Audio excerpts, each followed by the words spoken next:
Hi, first graders. Okay, we are going into readers have big jobs to do. Readers slow down to break up long words. How many of you like to build with Legos? I hear a lot of friends like to build with Legos. And I know a lot of friends like to build with our Lincoln Logs when we have Fun Friday in school. Well, when I was little, my brother and I used to play with Legos all the time. I would build a little house, and he would build something really hard, like a big castle with tall walls and watchtowers and even a bridge to cross a moat. I remember saying, "Whoa, I can't build anything like that. That's too hard." But then my brother taught me something so important that I still remember today. He said, "It's actually not that hard. You just have to build it part by part." You see, I was so busy looking at the whole castle that I didn't think about the smaller parts. I could build walls and then add the towers and then add the bridge. Then at the end, I could step back, look at it all together, and realize that I had an amazing castle too. Readers, sometimes that same, "whoa, that's too hard" feeling can happen when you read. Thumbs up if you felt that way before. If you were in front of me, I could see all of your thumbs because I know that that's happened. Well, whenever that happens to you, remember the advice that my brother gave me. It's not that hard. You just have to read it part by part. And that's what we're going to be learning in today's lesson. So, readers have big jobs to do. Today, I want to remind you that as your books get harder, some of the words also get harder. But you can slow down and look at the parts of the word and read it part by part. For example, butterfly. Well, here's how we would read it part by part. But, fly. Blend it together and we get butterfly. Eat, ing, eating. One, full, wonderful. Let's try it together with the next chapter of the story. Very pink. The next day, Mr. Putter's porch was very pink. The walls were pink, the floor was pink, and even a few of the, let's see, this is a difficult word. But if I break it up into parts, see if I can work it out.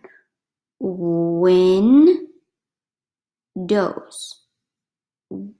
Window. Windows were pink. Good job, first graders. Do you see how we broke it apart into smaller pieces so that we could solve those hard words? Mr. Putter's neighbor, Mrs. Teaberry, walked over with her dog, Zeke. "Oh dear," she said, looking at Mr. Putter's porch. Zeke was sniffling Tabby's pink whiskers. Good job, first graders. Mr. Putter sighed.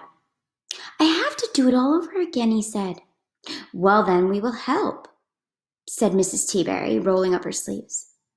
So Mr. Putter went back to the... Oh, here's another difficult word. Let me see. Can I break it apart into pieces? Basement. Blend it together for basement. That makes sense.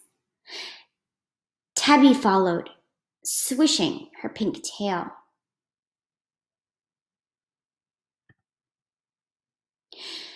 Soon Mr. Putter and Mrs. Teaberry were putting blue paint. Oopsies.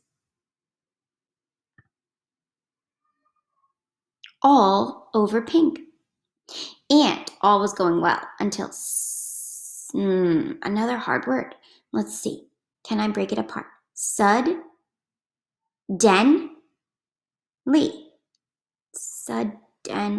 Suddenly. A chipmunk showed up. It jumped on a rail. It ran across the porch. And then Zeke remembered how good he was at chasing chipmunks.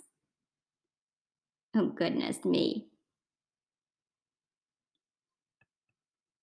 So, readers, here are your tools for solving hard words. Remember, we've been working on this. Try something. Think about what's happening in the picture.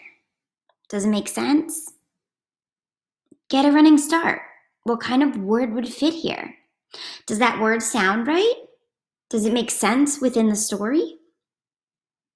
Try it 2 ways. Look at all the parts of the word.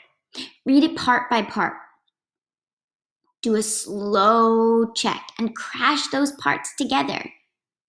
Does it look right? Does it sound right? Does it make sense? Check it out. You know all these different ways for solving hard words. After all, you did get those word detective badges. Readers have big jobs to do. You know many ways to solve hard words in your books, readers. And now, thanks to all this practice with breaking words into parts, you are extra ready to use this tool with any bigger, harder words that get in your way. Remember, those words aren't so hard if you just read them part by part. You can use your finger to help you read the first part, then the next part, and the last part. Next, put it all together and keep on reading, my friends. You can try this strategy along with all the other ones that you know anytime you have to figure out a tricky word. Good luck, my friends. You're doing a great job, and I'm so proud of you. Keep up your reading.